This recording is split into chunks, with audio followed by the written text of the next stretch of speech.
We're entering a neighborhood where anything can happen.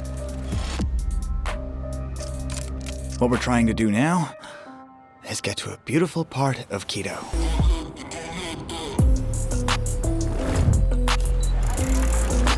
Today, we are going to take a walk through Quito, the most picturesque capital to be found in South America. And also, the most unsafe. This is the kind of city where most people wear their backpacks on their stomachs. And we're putting ourselves at risk because we want to go and explore some of the most delicious food on the planet.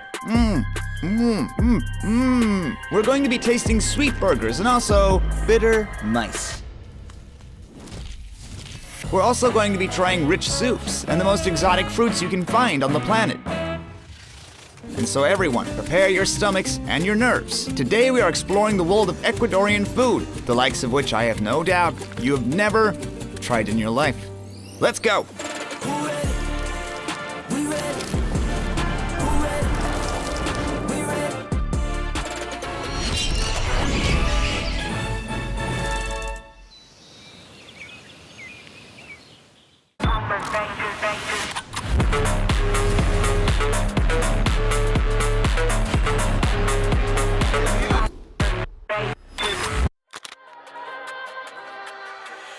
Just so you guys can get an idea of the angles of the streets around here, I am standing on a level surface right now, and over there is a very steep street.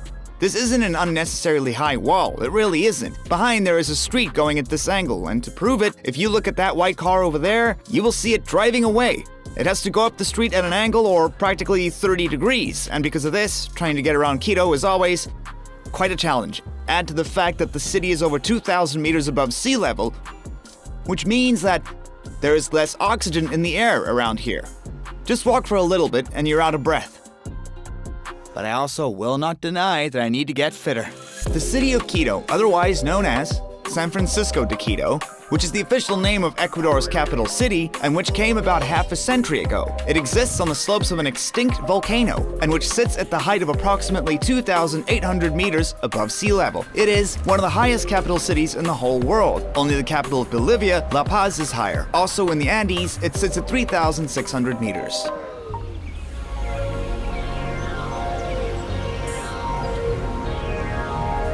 A city of millions. And in the morning you go out on the balcony. If you go at 6 a.m., you get the fresh smell of nitrogen. And I still can't get used to it. I feel the joy like a child every time I walk out onto my balcony. It's that wonderful. Alexi and I are climbing one of the volcano's peaks. It's easier for him because he's lived here for ages. But at an altitude of 3,000 meters, the air pressure is 3 times lower than it is down at sea level. And you can definitely feel the lack of oxygen. Even the smallest bit of exercise can cause shortness of breath and even dizziness if you're not used to it. Like you can see over here, trying to climb up a steep hill is so tiring that it feels like you're running a marathon. I've never complained about altitude sickness or finding it difficult to walk. I generally walk a lot with my backpack on, and it's always very heavy. But this is not a joke. I'm really struggling. People who come up here from the coast or who come from the plains, yeah, it usually does hit them pretty hard for a while because you need the time to adapt. If a person exercises regularly, it takes 3 days or 5 or maybe 7 days. But if a person doesn't get a lot of exercise, then it's usually very, very hard. You're actually walking a lot faster than me. You're smoking a cigar. And you're carrying on like it's nothing. But with every step I take, I'm getting more and more dizzy. This is the first time this has ever happened. My legs feel like jelly. Everything is spinning. Acclimatization at altitude can take a few days to kick in properly. Guys, they're not kidding. The shortness of breath out here is just wild. And there's also this confusing contrast in temperature. It's cold up here, but then you also have the sun beating down. There isn't enough oxygen, and my head is spinning. You literally climb a couple of meters and everything goes funny. Just a few meters, I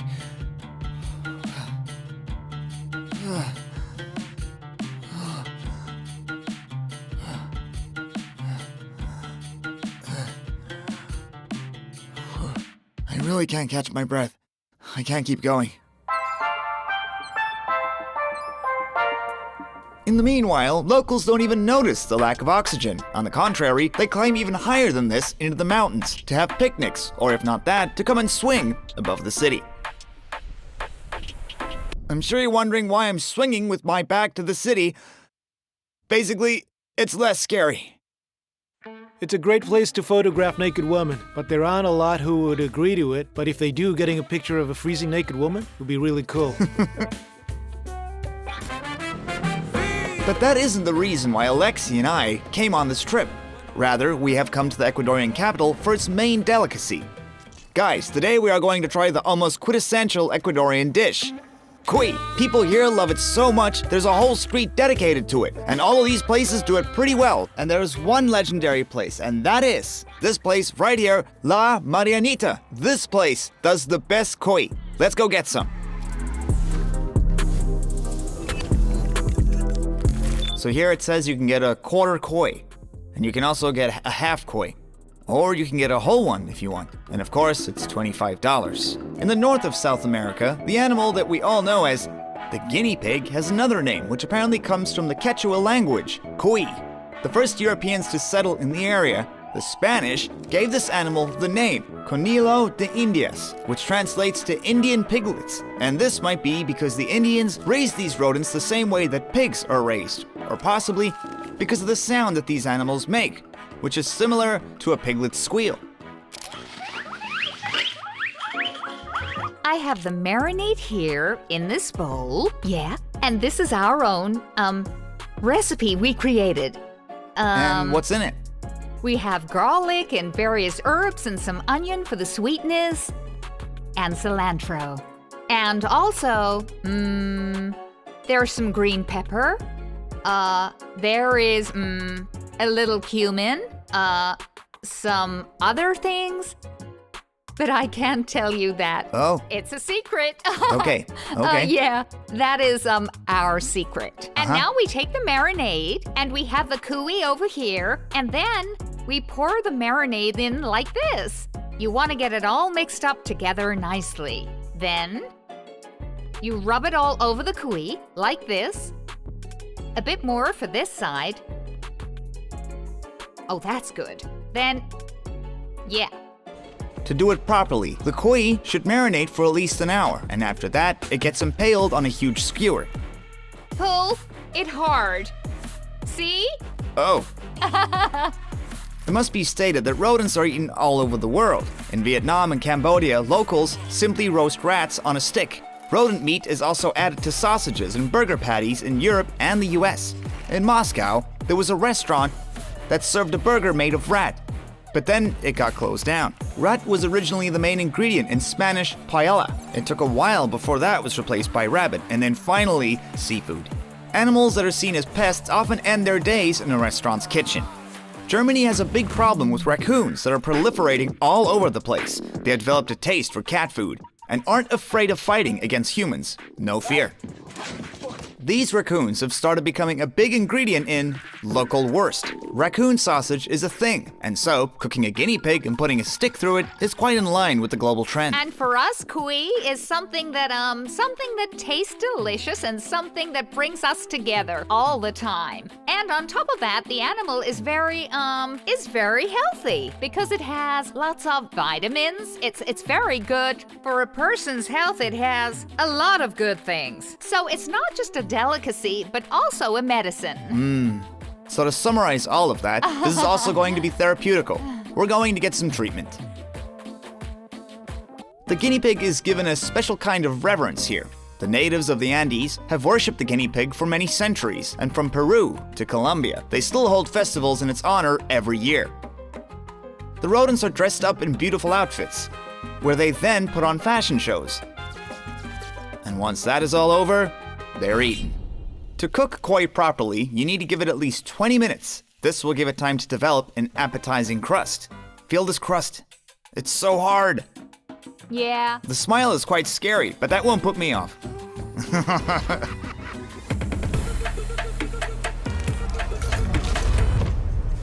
And don't worry, these are not the same guinea pigs that some people keep as pets at home. These ones are specially bred, just like, for example, the Chinese breed turtles to make Chinese turtle soup. Have a look at the state of this guinea pig. If you come and get a good look at this, you can see the little paw. Look at that, they didn't even bother cutting it off the body. Look.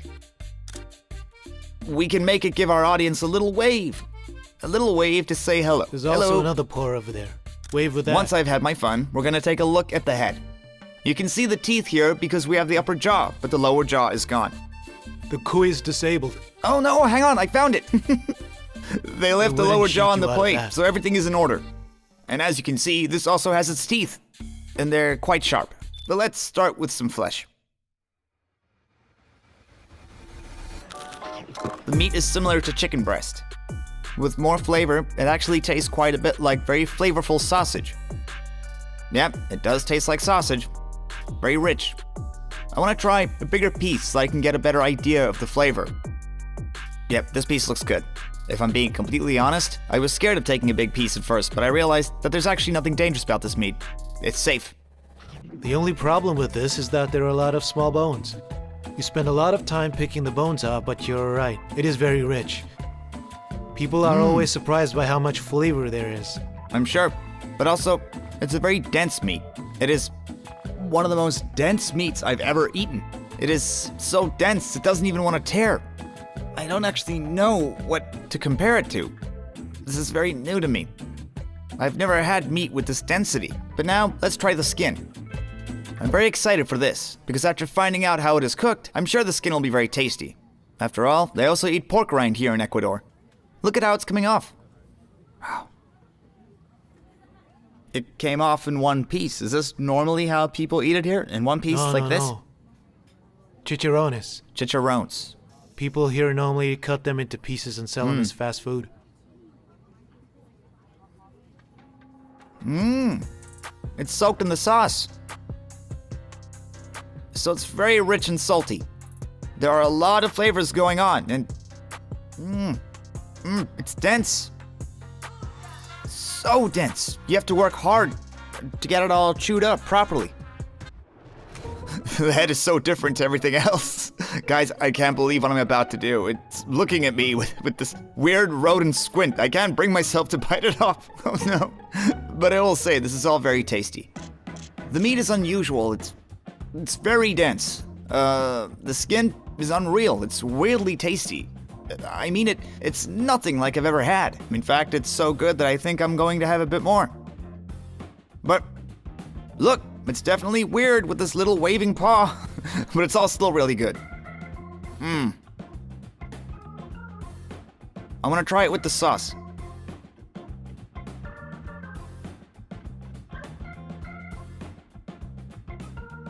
Let's pour some of this over. Oh, all right. Oh, that is quite spicy. Does it burn? I can feel it in my nose. You're suffering. Don't It's mess hot. around with the heat. Heat. Heat's the name. Heat. It's hot. It hits like a truck.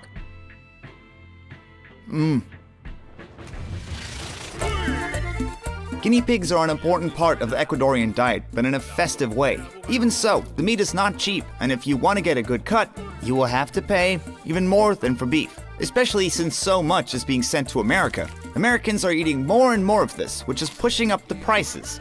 And the reason this is happening is because of the amount of South Americans migrating to the country. This restaurant in New York, for example, serves guinea pigs for $110 per portion, 4.5 times more expensive than in Ecuador. Have some All of right, this. let's On this go. plate, there are some prawns that have been prepared in the normal way. Have some and tell me what's better. Okay, sure, I'll happily try some of this. I understand, as somebody who's just eaten koi, doesn't really have the right to complain. But my friends, if you're ever planning on making prawns, this is a true abomination. The batter is terrible.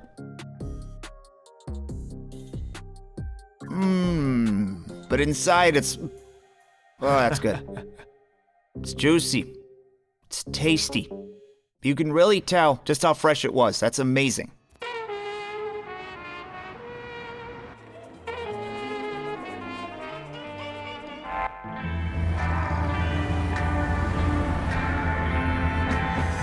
Now we are walking through the historic part of Quito. People say it's dangerous after dark. The most beautiful part of Ecuador's capital is also, by far, the most dangerous. Vova and I came to the historic center of Quito to taste some local street food. Having returned from the jungle, the one that I talked about in the last episode, preparing for a walk around the city is as important as a jungle hike. You need to get a lay of the land. You don't wear anything bright here, and you take off your watch. I see that you're not wearing your watch today.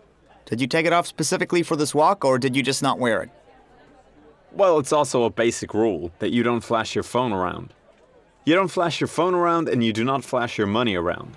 The capital of Ecuador has a reputation for being very dangerous. Every street gets frequent military patrols. On the walls, there are notices asking people to give up their weapons, and statistics saying that every day in the country, at the very least, one person goes missing. Forbes magazine compiled a list of cities around the world that could be dangerous to visit, and Quito is there, of course. Although, other cities are Istanbul, Moscow, Beijing, and Ho Chi Minh. And these are all the cities that I have been to, and I'm familiar enough with to question Forbes. In reality, the number of murders per capita in Ecuador's capital is almost half of, say, the capital of the United States, which means that in terms of the threat to your life, walking around Quito is safer than walking around Washington. The most common crimes in this country are theft and robbery. There are some parts of the city center that you simply cannot go into. If I'm not mistaken, this means danger. Yes, peligro means danger. I wonder why they've closed the street off. There are parts of the neighborhood that are closed off like this, so tourists don't go into them. Yep, guys, have a look at this. Yeah. This area has been closed off by the police. This area is, look, the tourist area is down there, but they don't want tourists coming down this street. It's dangerous. They don't want us going there. Is it really so dangerous for us to go behind there? Yep. Really? Yeah, it is. They'll take your watch, your glasses, your camera. Watch out. Always watch out. We're entering a neighborhood where anything can happen. It's probably a good idea to make the camera less obvious. What we're trying to do now is get to a beautiful part of Quito. We've heard that it's something special, that it's unbelievable. But to get to this place, you have to squeeze. You have to squeeze. You have to squeeze, yeah. And that is the only way you can get there. We're headed there. Carefully. Yeah, thank you so much. We'll be careful. Yeah, thank you. Yeah. Yeah. We couldn't get too far with the camera. Literally every person that saw us on the street, we were definitely going to be robbed. So, Lesha, he's living in the area. I told him that we're planning to go, and this is what he said. Don't go on foot under any circumstances, because the footpaths are considered dangerous, so it's better to take a taxi. It became clear that we needed to get out of there as quickly as possible, but going back is also dangerous since we were already halfway, so we took a taxi. Anyway, we got halfway to where we wanted to go, but so many people told us that we should not be walking around, so we made the decision to take a taxi. Everyone told us that chances of getting robbed are 100%. Yeah. Put that camera away. They will target you, I promise. Yeah, that guy also told me we'd be robbed. I sent a message to Alexei, who has lived here for a very long time, and he said we shouldn't walk under any circumstances, no matter what. Just take taxis, so we made the decision to follow his advice, so that we don't take any stupid risks. But to be honest, this place looks like a pretty normal neighborhood. Well, everyone we saw, even that guy in the doorway, said that we were doing something dangerous. Really? Yeah, that we were out of our depth. They told us to hide everything away and get out of the area. I saw you two walking around with your phones out. That's crazy. But if we just kept on walking, what is the worst that could have happened to us? Like, the worst? You'd be robbed. They'd take everything. But you don't think they'd have murdered us, right? I don't know. It really depends on luck or maybe on God. Some people might kill you, others might just try and rob you. But people are armed. Do they have weapons? Not really guns, but a lot have knives. Physical weapons. Yeah, this whole area is dangerous. I always thought that Quito was safe. Yes, it was, but not anymore. It's changed a lot. In some parts of the city, you can't even talk on your phone. If you're even thinking of taking it out of your pocket, consider it lost. They'll just walk up to you and take it. No hesitation. Has your phone ever been stolen? One time, Yes. Can you tell us how it happened? I stopped my taxi to pick up a passenger, and he asked me to take him to a certain destination. But I thought about it, and then I said no. And then he saw that I had my handbag, and my phone was in it. So he jumped in and tried to take it from me. He tried hard, and so I started screaming at him and tried to push him out. We fought a bit, maybe 1 or 2 minutes, but he still got the phone and he ran away. Now we are on our way to see the statue of the Virgin Mary. It is one of the largest monuments in all of South America, and it's made entirely of volcanic rock. Against the volcanoes, it doesn't seem so majestic, but this monument, believe it or not, is almost a third taller than the world-famous Christ the Redeemer in Brazil's Rio de Janeiro. I think we've arrived, haven't we? So if this is the highest point we can get to, where would you say is the best view? This is the best spot. Is it? Okay, thank you.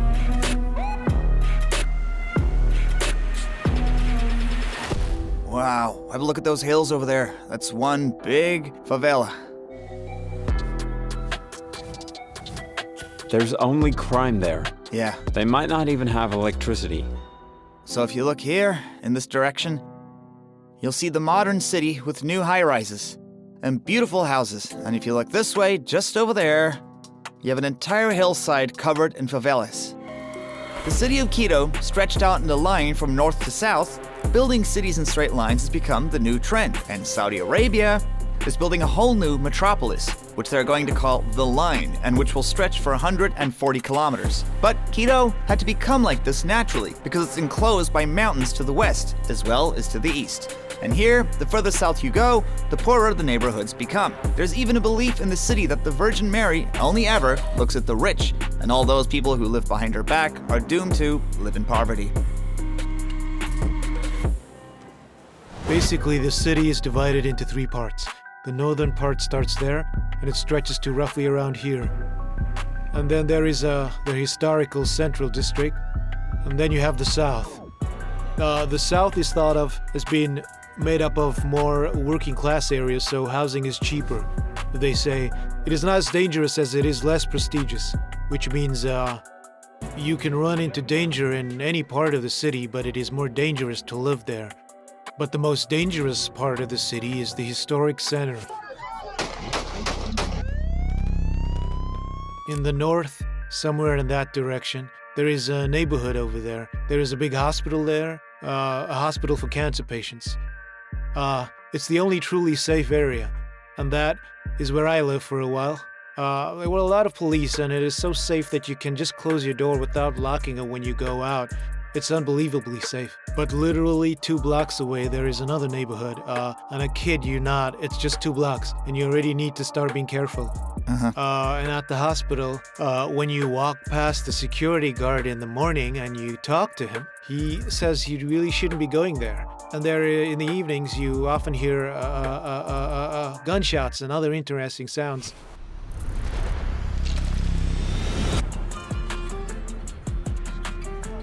Tell me, your personal rating of, the 3 best cities in South America, in your opinion. In terms of beauty, hands down Quito. It's really beautiful, gorgeous. In the late 1970s, UNESCO began compiling a list of cities with the richest sense of heritage around the world, and these are 2 cities that were included on that list. They were Quito in Ecuador and Krakow in Poland. And with these 2 cities in particular, it isn't any surprise that they were included on that list. And when you spend time in this city, you know why it's rated so highly, because it feels like it's imbued with some kind of ancient spirit. There is a huge number of preserved churches and buildings wherever in the city you find yourself. And these aren't isolated structures, but the whole city center. It all creates this incredible, breathtaking feeling of beautiful colonial antiquity. The tallest building in the city is the Basilia of the National Vow. It is also the largest neo-Gothic cathedral to be found in all of the Americas. The strange thing is, it doesn't have a completion date. In 1985, when Pope John Paul II came to town and consecrated the cathedral, it hadn't been completed yet, even though by that time it had already been under construction for over 100 years, but they always ran out of money, or something was always missing, and now there's a legend in the city. When they finish construction, the world will end very soon afterwards. But since then, the cathedral has been completed and it is functioning, but there are still people in the city who believe in that legend. There are just some people whose minds you can't change. They say there's always a brick that needs repairing, which means the cathedral is always slightly unfinished, and that is the reason why the world hasn't ended yet. Well, all we can do is hope the cathedral will never be completed.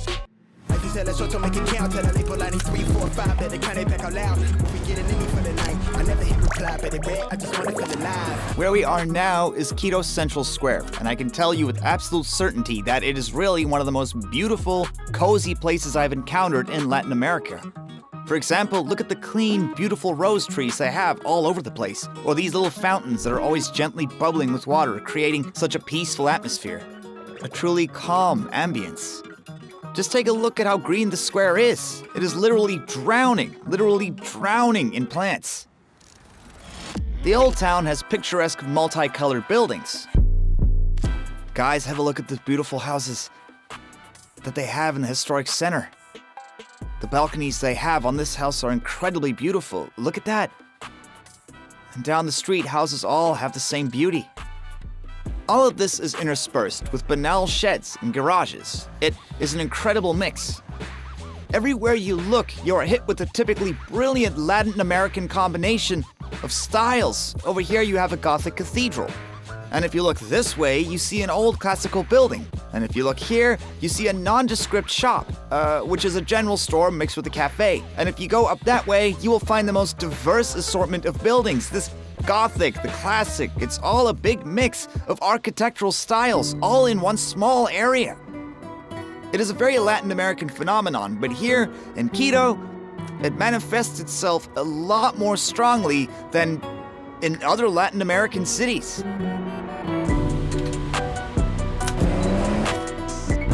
This is the presidential palace. President Correa was here a few years ago. He liked to go out on the balcony and deliver his speeches. But now, President Correa has left the country, and people say that he's busy living quite a good life in Europe, and that, well, these are his supporters who oppose the current president. Rafael Correa was accused of corruption and fled to the capital of the European Union, Brussels. His successor, Lenin Moreno, 4 years later, was also accused of corruption and fled to America. And his successor, Guillermo Lasso, was also accused of corruption and, in order to avoid being impeached, dissolved his whole parliament. He sank out of the public eye and fell off the radar. The current president, Daniel Noboa, well, he just hasn't been in power for long. It has to be said that Ecuadorians are always very vocal when it comes to fighting for their rights, and if they don't like something, they simply change the president. In the late 1990s and early 2000s, there was even a time when they literally had a brand new president every year. And at one point in time, there were 3 presidents.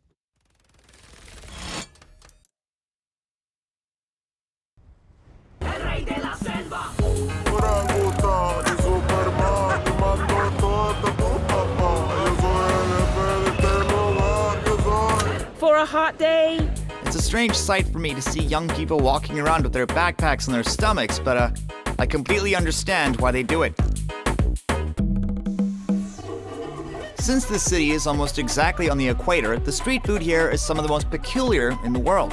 One of the most popular ingredients is fruit. For example, a burger that is made out of boiled figs. That is very sweet. I think that's a fig, but it's 100 times sweeter. I can't even begin to explain how sweet that is. It tastes like, wait, what is that?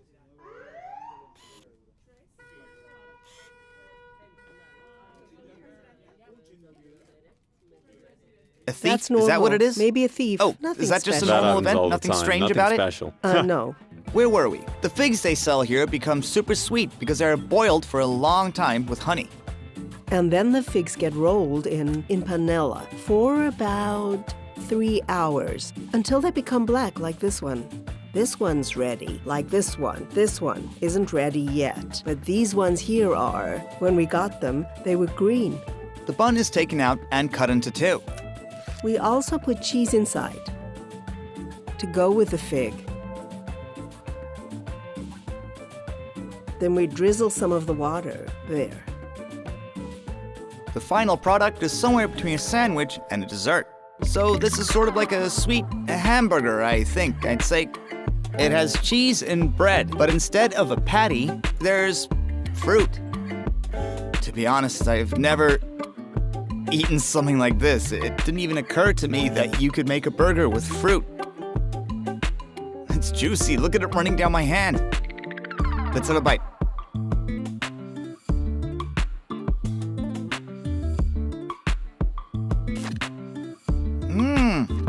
I'll say this. It is one of the most unusual things I've ever had. The cheese is salty, a little bit less than feta, but it's quite salty, and the fruit is... In fact, it's super sweet. It's incredible. And the bread, it's really more like a cake. So there's the bread taste with the salty cheese and the sweet fruit. It makes for an interesting dessert. I don't even know what to make of this. I don't know how to categorize it. Dessert or a main course? What do you think? Ecuadorians are very fond of sweets in general. Wherever you go, they sell ice cream, and it is very cold. And it's not unusual for street food to just be cake. Look, people are eating it right here on the steps of the church. And along with your cake, you can have a traditional snack called chochos. And this is boiled beans with salt and a salad of tomatoes, onions, and vinegar. Good for the brain. This then gets sprinkled with corn, and you're good. So guys, I think that this is the kind of snack that will fill you up for the rest of the day. It looks great. At the bottom here, you have the beans, at the top the corn, and here is a layer of some sauce. And to me, it looks like some kind of mayonnaise. And of course, it's nothing without some lemon juice. Just like this. Oh yeah. Get it all on the top. Oh, that's it. And now we get it all nice and mixed up. And with a spoon. Hey, Chochos, my friend. Look at all the people who have gathered here. Take a look. $5. $5. He says it's $5.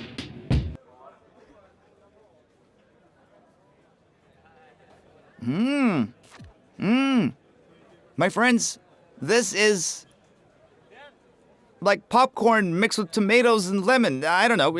It's impossible to describe it to you. This is very crispy corn. It really crunches nicely. This is quite the meal. Notice how every passerby is peeking at what I'm trying. It's just that good. I'm trying to get to the beans at the bottom. Look at this. Everyone's here. They're all watching this gringo trying the local food. It's good. Very good. It's a very nutritious snack. And as strange as possible, to be honest. Never before in my life have I had something like this. And the fruits they sell here are the kind whose names you couldn't even begin to guess. This is how we open this. Oh yeah. Now just have a look at the inside. It is some kind of sweet pulp.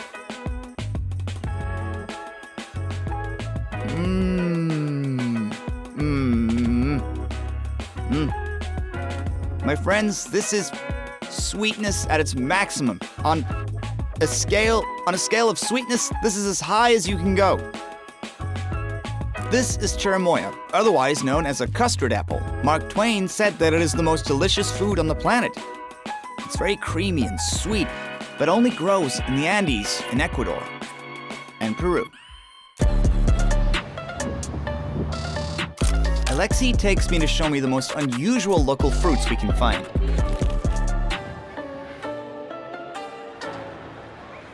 My friends, we're in Quito, at a big supermarket. Let's go and check the prices. Let's find out how much food really costs here.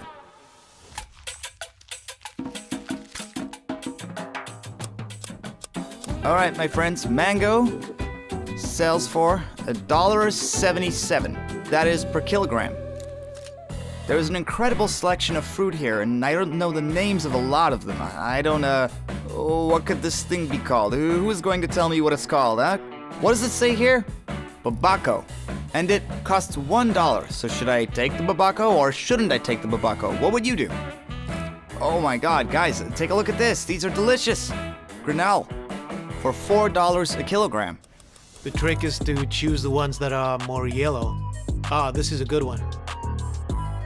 These are granadillas, also a fruit, and they have... The insides of this fruit is similar to caviar. It is very tasty and very healthy, and also very good for cleaning the intestines. And what do you call these? We call these peptino dulce. It tastes just like something in between cucumber and melon. Cucumber and melon? Yeah, this is passion fruit. It goes very well with alcohol in a cocktail. It also goes very nicely with beer. And what is this? It says it's it's a Tano granella. It looks so weird. I'd say this tastes most like mango. It is customary to get them all mashed up on the inside, then open them up and suck the insides out. Tomate de abel. Now this is a very strange thing. It tastes like a tomato, just without any flavor. People like to make juice out of it. It's usually boiled as a compote, and then it gets concentrated with sugar and comes out tasting quite nice. You're going to be feasting on fruit tonight, so just don't go too far from the toilet, okay? Now let's see how much meat costs over here. Some chicken, and this fillet costs $16.69 per kilogram. And over here they have a whole chicken, which they're selling for $4 a kilogram. Here we have some drumsticks, $5.86 per kilogram. Now let's see what they're selling pieces for. I think this is a loin cut. $7.80 a kilogram. So I have to say, the meat in the supermarket is expensive. Now let's go and find out how much a liter of milk costs here. All the way down here is milk. On this side it's all milk, and the other side is all milk. This whole aisle's milk. And on this side is milk, and on this side is also milk. Now you have seen the range of milk in Ecuador. Now this seems to me the lowest price, $1.13. Alright, so naturally you can't get an accurate understanding of the prices in a country until you have seen everything that there is. So let's check the eggs. In this aisle, they have the eggs. And look at this. These are all the eggs. All different brands of egg. Look at how many choices there are. This is the most diverse selection I have ever seen. Eggs and more eggs. Now, as you know, I'm always looking for the lowest prices so I can compare these to other countries and see where you can get the best deal. In Ecuador, they either sell their eggs in 6s, or in dozens, or in 15s, or in 30s, but never in 10s. Here, we have a pack of 12. It's $3.46. Here, we have 15 eggs at $2.96, so about $2 for 10. But these ones here are $1.90 for 10 eggs. So I've had a look at all eggs they have on sale here, and the best price I could find was $2.84 for a pack of 15. Let me know in the comments how much you pay for eggs. It'll be interesting to compare, and let me know how many brands you have to choose from, because in this store, I counted at least 30 different brands of egg. All in one shop.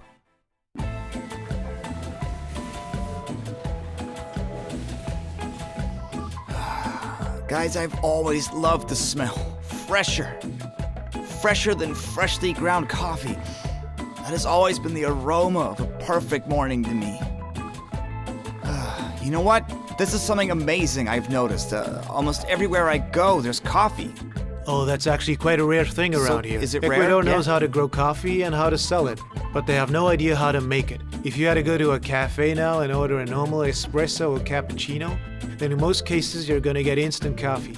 And if you ask them for coffee and milk, then they will just bring you a glass of milk and a rusty tin of Nescafe or whatever they have.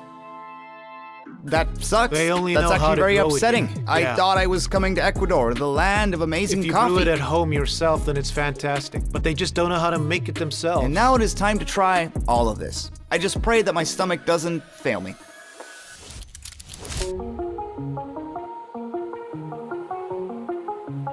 So guys, in Ecuador, fruit is a massive part of the lifestyle and everybody eats it. And there is a diverse variety to choose from. There are just so many different fruit, but I just focused on things that would be quite hard to get in other countries.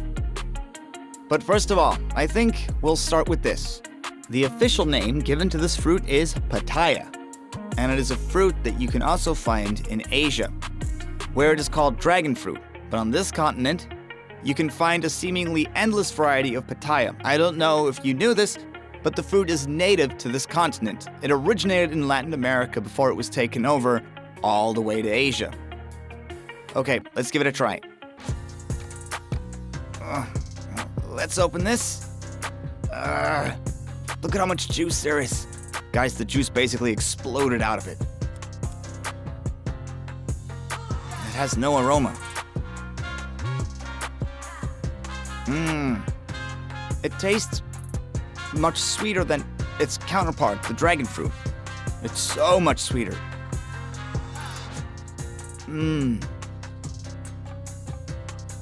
It's so soft and there's a lot of fiber.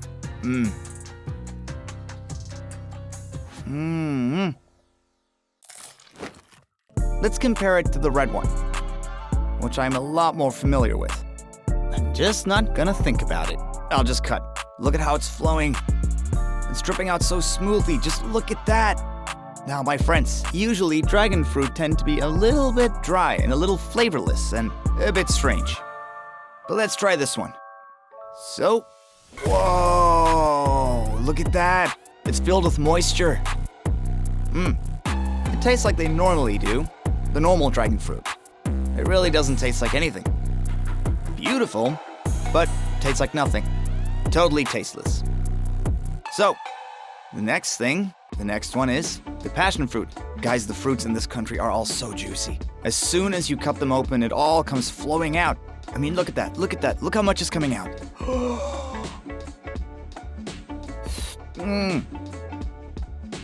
Oh.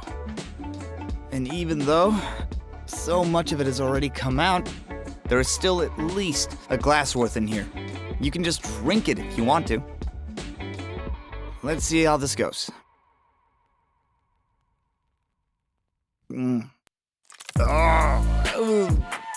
That is so sour. It's so sour that I'm crying. I can't believe what this has done to me. It really has made me cry. My eyes are burning. But they don't just eat it. They have a lot of other uses. They like to add it into the jams they make, into their dishes, and even their beer. And as it happens, beer is a very big drink in Ecuador. Let's move on. This is similar to a carrot in some way, but it's a whole lot sweeter. This is a very light fruit, and, well, you can taste iron. The seeds are very crispy, and it's sweet. It's like eating a bit of candy. That's how sweet it is. Yeah, that's the main flavor, sweetness. The next fruit I am trying is something called taxo. And the thing is, in Ecuador, they don't really eat it by itself. Look at this, it looks like a banana. And it also feels a lot like a banana. Usually, they like to add it to ice cream, or they make sweet things from it. They like to put it in cakes and things like that, but it can also be eaten raw. But to eat it raw, you need to mash it up a little first, so that you can get the liquids moving around a bit, and then...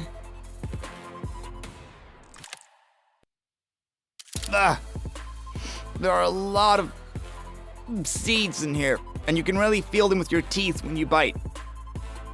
And then as for the flavor,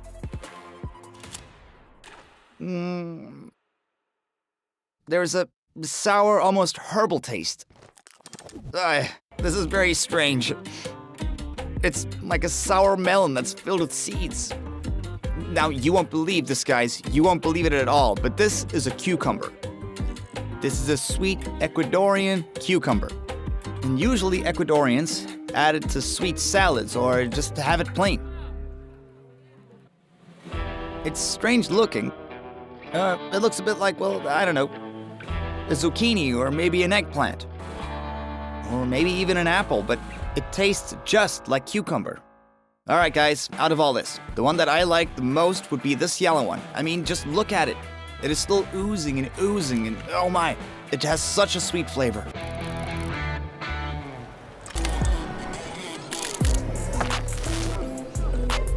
Alright guys, now we are in the center of the world. A special park which is near Quito, the capital of Ecuador. And this park is called Mitad del Mundo. This yellow line, which shows where the equator lies and divides the northern and southern hemispheres, is one that French scientists put here during the geological expedition back in the 19th century. After doing a few complex geometric calculations, after all, it is not possible to find the exact position of the equator. As you can see here, the building is divided between the north and south hemispheres. So take a look at these two tourists, one in the north and one in the south. Oh, the north has moved. Since the line was installed, it's become a tourist attraction. In the 30s, a monument was erected right on the equator, and in the 70s, they decided to add a massive obelisk with a ball on top. Right here on the equator, lots of people come to try their hand at balancing an egg on a needle, trying to find the ideal balance between the gravitational pulls of the north and south poles. The point of this attraction, which is right on the equator, is to find the balancing point so it doesn't fall over. It is only on the equator where you can do something like this. And everything was all fine and dandy until the invention of global positioning systems, which made people realize that the real equator is actually located 240 meters to the north. French scientists in the 19th century simply did not have the tools to calculate with such precision. But the most remarkable thing is, just a few kilometers from where the French said the equator lies, there is a mountain called Tequila. And on it, archaeologists found a round paved clearing that was created by the natives that they dated all the way back to the 5th century BC. And the thing is that they placed it perfectly on the equator. How the natives managed to figure out the coordinates so precisely 1,000 years before the French ever came to the area, something that was only repeated in the second half of the century, is unknown. Maybe they were just lucky. Somehow balancing an egg on a needle works out for some people. Maybe they are powered by the misconception that they're actually on the equator, even though it's really 240 meters away. So I think that this serves as direct proof that you just have to believe that anything is possible. This man managed to balance it, even though it's more on one side of the equator. It is on one side. It's definitely not in the middle. The point of this attraction is that parents get tired of walking around with their children, and they can distract them for 5 or 10 or 20 minutes with these eggs. They can just leave their children here and take a break. That's the only reason they come up with this idea. In the Parque del Mundo, you can very clearly see what traditional life in Ecuador looks like in different parts of the country, all of it recreated with about the same accuracy as the line that the equator was formed with over here. For example, is a mountain dweller's hut. Notice how, even in the country's ancient dwellings, they had massive plasma screens on their walls that would display the most beautiful vistas from all over Ecuador. And ever since the Stone Age, the inhabitants of Ecuador always had to have some kind of speaker that could connect by Bluetooth, so they could play music. And then outside their doorways, they would have these benches made out of bricks. These were benches that they would sit on so they could play PlayStation and or watch something on YouTube. And this is the way they lived for many thousands of years. And I can, in fact, confirm that this house has been perfectly preserved in the Mitad del Mundo, in the center of the world. Alright, so this is how the ancient Ecuadorians did their wiring. They wrapped it all up in these plastic boxes. And if you look at the sockets, you will notice that they were using the American sockets back then. And the Americans actually got it from them. As it happens, sockets were actually invented in Ecuador in 5000 BC, as famously. Yeah, this is a traditional socket. From the Quichua and Quechua, you must understand these were different people. Quichua and Quechua, they had a general meeting before they were eventually captured by the Incas, and they decided that their socket should look exactly like that. The sight of two stakes, Quichua and Quechua. No, they resemble a dead person killed by electric shock with his eyes closed. There's another dwelling here, and in it is an ancient sign saying that you are not allowed to smoke. And as you can see, there was always an ancient shaman who always supervised, and he's holding out his hand as if asking for a cigarette, but he actually means don't smoke. And here in the corner of the hut, you can see a long pen that is now empty, but before the coronavirus pandemic, it had animals. Before the pandemic, there were a lot of guinea pigs in here. So first you come to the center of the world, and you look at these adorable fluffy animals. And then you would go to a restaurant and eat them for $25. Impact, real tricky, quick to flip a pretty penny to a thick stack, quick stack.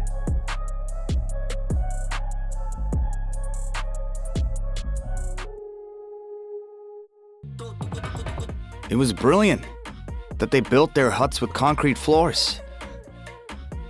After all, living with concrete floors is a lovely thing. It's solid. And over here, we have a truly massive house.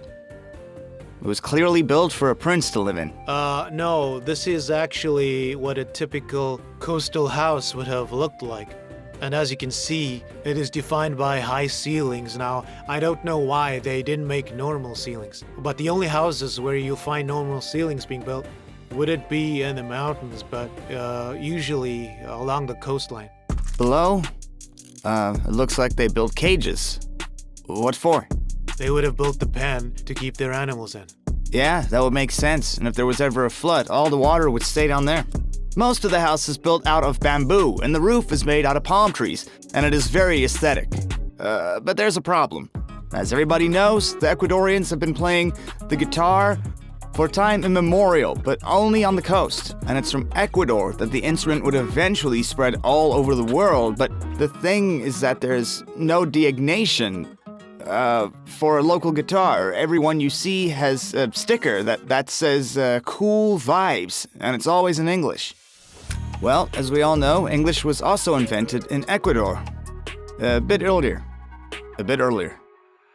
Another thing about Ecuadorians, they always held their beds together with wire. They would use steel wire like this. And as you can see, the whole floor is also being held together with wire that is from the 5th century BC. And this is an ancient Ecuadorial saddle. And the ancient Romans, for example, did not know about the saddle, but the ancient Ecuadorians knew all about it, and they would eat every meal in it.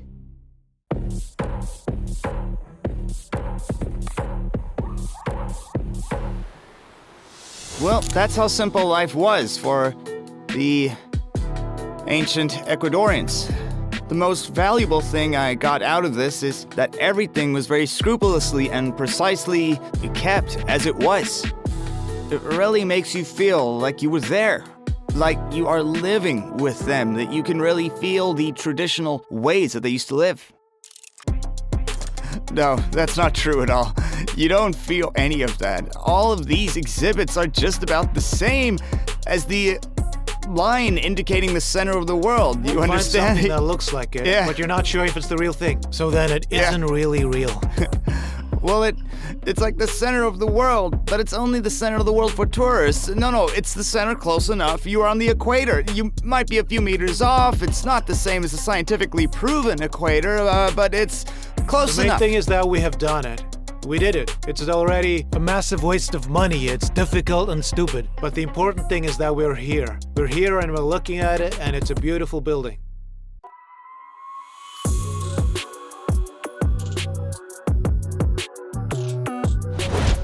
So, we're going to find out how to properly and accurately identify a boat from the days of ancient Ecuador. The boat has 3 distinctive features that make identifying one easy. As you can see, it is entirely made out of planks of wood, and there is a chamber here so that they can all fit nicely next to each other like this one. These planks can be taken off and then simply nailed to the facade of one's house. These would look very nice on the outside of someone's house. Secondly, we have these ancient nails that are protruding from the boat's body, and as you can see, they are very, very rusty. They've been there since 5000 BC, and most importantly, there's one main feature. The ancient people came up with this loop that you can put an oar through, and they secured them with these screws. Well, not these, because the originals were lost 500 or 600 years ago. These two holes next to them are the ones that the missing screws had originally been screwed into, but other than that, I think it's a very well-preserved exhibit in the end. And this is a museum dedicated to cocoa and chocolate. Unfortunately, we cannot touch anything, but these are the cocoa beans. They could possibly be real, but we do not know for sure because nearby, there's this display made entirely out of paper mache, and it's clear that it isn't real. I have no idea why would they make fake cocoa beans in the homeland of cocoa beans. I'm sure there's a logical explanation for that.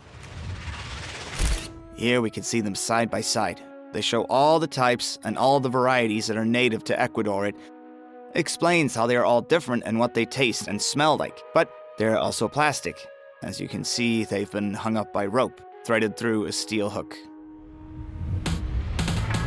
So in general, on the property of Metal Delondo, there's an unbelievable variety of museums. There's, in addition to the chocolate museum, there's an ethnographic museum, there's one for local clothing, a railway station museum, there's even a museum dedicated to beer. I don't know why they would have a museum for beer, but they have all the museums you could want here, so a tourist can see everything while on the equator, and then get out of here. Well, here it is, guys, the actual center of the world. Metal Delondo.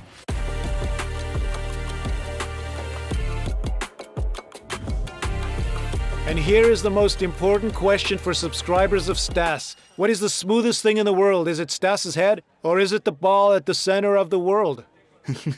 Well, you know what? My ball may be in the center of the world. That one could still be wrong. No, your bald head should be 2 kilometers away, where the real center of the world is. Here, inside, the monument, in the center, is a photography exhibition dedicated to the homeless. In the middle is a picture of an old woman who lived on the streets of Quito. A homeless woman who everyone knew and who became a celebrity of sorts. Over here is a picture from her life, which has become a meme on the internet.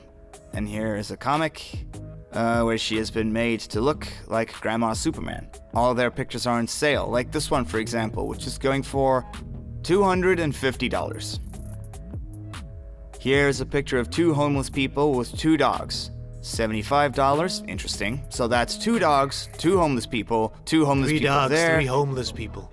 This is the first time I've seen something like this. So they are making money off homeless people. I mean, I'm sure there are a lot of people trying to make money off the homeless, but this is the first time I've seen it done like this, from pictures.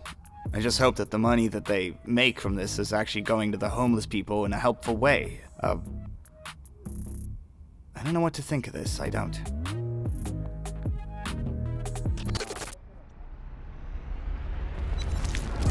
Look, everything from here to here is the south. And all of this on this side is the north, and the equator is directly under our feet. You know, there is a tradition that when someone crosses the equator, they need to have a drink or something. Have you heard of that? No, I haven't ever heard of that. You need to do something when you cross the equator. Really? I've crossed it over 15 or 20 times already today, so if I have a drink for every one of those times, I will not see have tomorrow. some water. Oh, water. That's all we have. Great. I really do need some water after all that walking. But in all seriousness, if you're interested in knowing what the view is like from the center of the world, then feast your eyes on that.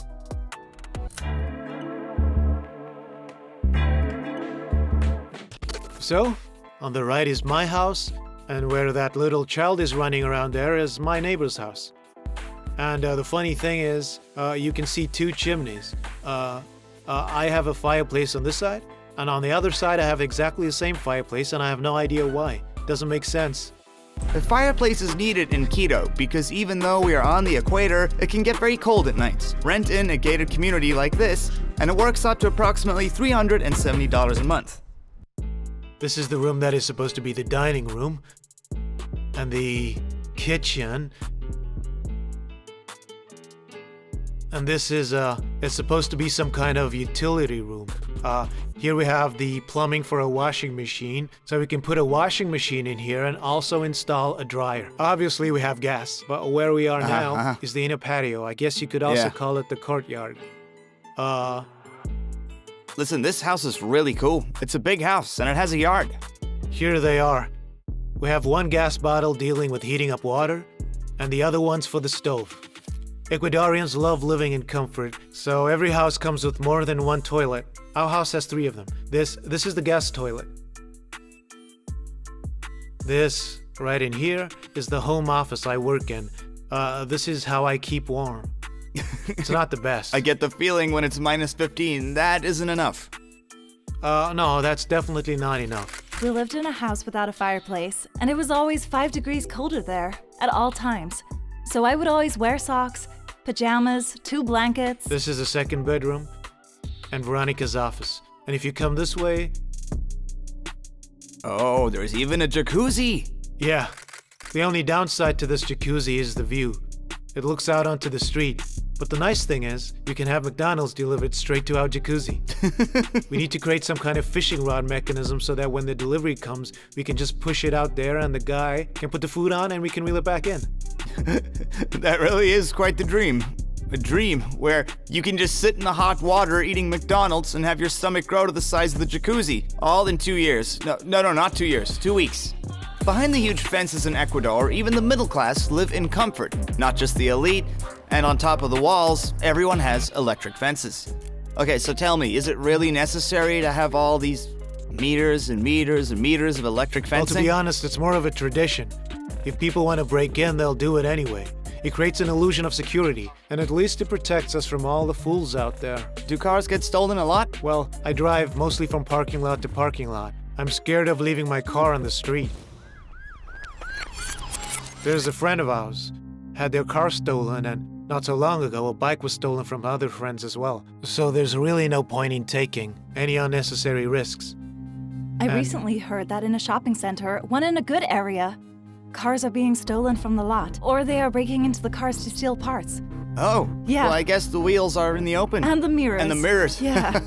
Alexi is a professional psychiatrist and has worked with criminals. Well, I worked as a doctor or psychiatrist, head of the psychiatric department in Cresty Pretrial Detention Center in St. Petersburg. Okay, so as I understand, you are trying to help to improve the lives of all sorts of criminal elements, right? Well, I get all kinds of people coming for consultations, and some of them might have to speak certain connections to the criminal world.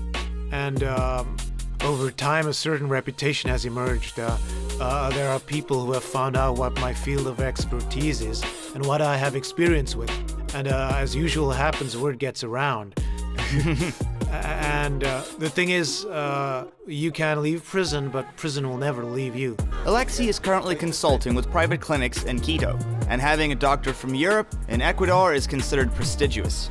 The locals here in general have a very friendly attitude towards foreigners. Tell me, what are people in Ecuador like? Are they easy to talk to, or are they closed off, maybe? They're disgustingly friendly. It is horrible. I'm a very private person, and I don't want to talk to other people or even be around them. Around here, if you take a taxi, you know you'll have to talk to the driver. When you take a taxi that you ordered on an app, you have to answer questions. And one of the questions you have to answer is, did you enjoy the conversation you had with the driver? I'm being absolutely serious. It's very easy to be in contact with people here. You always have to greet people. So in this way, you could say that the Ecuadorian people are very open.